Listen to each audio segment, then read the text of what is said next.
বলিউড মানেই কি শুধু গ্ল্যামার আর আলোর ঝলকানি, নাকি এর গভীরে লুকিয়ে আছে অন্ধকার এক জগৎ যেখানে প্রতিভার কদর নেই, আছে শুধু চক্রান্ত আর ষড়যন্ত্র? সম্প্রতি সঙ্গীতশিল্পী আমল মালিকের একটি মন্তব্য সেই প্রশ্ন নতুন করে তুলে ধরেছে। বলিউডে স্বজনপ্রীতি এবং বহিরাগতদের প্রতি বৈষম্যের অভিযোগ অনেক পুরনো, কিন্তু এবার আমল মালিক যা বলেছেন তাতে কার্তিক আরিয়ানের ভক্তরা রীতিমতো উদ্বেগে। বলিউডে নিজের মেধা আর পরিশ্রমে এক সুদৃঢ় স্থান তৈরি করে নিয়েছেন কার্তিক আরিয়ান। কোনো গডফাদার ছাড়াই নিজের কারিশমা আর অভিনয়ের জোরে তিনি আজ নতুন প্রজন্মের অন্যতম জনপ্রিয় মুখ। তবে এই সাফল্যই কি এখন তার জন্য বুমেরাং হয়ে দাঁড়িয়েছে? জনপ্রিয় কণ্ঠশিল্পী আমল মালিকের সম্প্রতি মন্তব্যে এমনটাই আশঙ্কার মেঘ দানা বেঁধেছে বলিউডের আকাশে।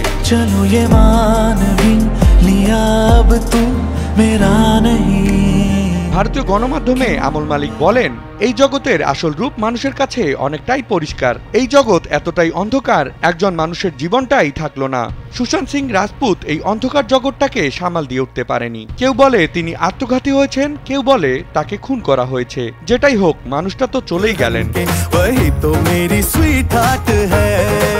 আমলের অভিযোগ, কার্তিকের ক্রমবর্ধমান জনপ্রিয়তা নাকি বলিউডের প্রভাবশালী মহলের অনেকের মাথা ব্যথার কারণ হয়ে দাঁড়িয়েছিল। তার মতে এই নায়ককে এখন থেকেই সরিয়ে দেওয়ার জন্য উঠে পড়ে লেগেছেন বেশ কিছু প্রভাবশালী অভিনেতা ও প্রযোজক, ঠিক যেমনটা ঘটেছিল প্রয়াত অভিনেতা সুশান্ত সিং রাজপুতের ক্ষেত্রে।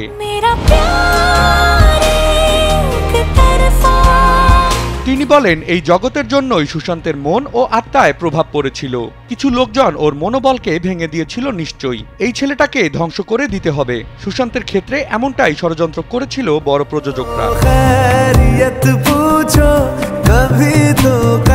আমল আরো বলেন, সুশান্তের মৃত্যুর পর বলিউডের ওপর থেকে সাধারণ মানুষের আস্থা অনেকটাই কমে গেছে। তার মতে সুশান্তের ক্ষেত্রে যারা ষড়যন্ত্র করেছিল তারা এখন সব হারাচ্ছে। কিন্তু এই ধরনের ষড়যন্ত্র নাকি পরোক্ষভাবে করা হচ্ছে কার্তিকের ক্ষেত্রেও, কারণ কার্তিকও সুশান্তের মতোই অনেকটা প্রতিকূলতা পেরিয়ে নিজের চেষ্টায় এই জায়গায় এসেছেন।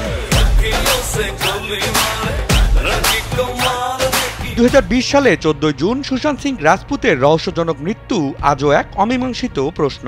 আর তাই আমল মালিকের এই শঙ্কা নতুন করে ভাবিয়ে তুলেছে কার্তিক আরিয়ানের অগণিত ভক্তকে। এটি কি শুধুই একটি আশঙ্কা, নাকি বলিউডের আরও একটি অন্ধকার অধ্যায়ে শুরু হতে চলেছে?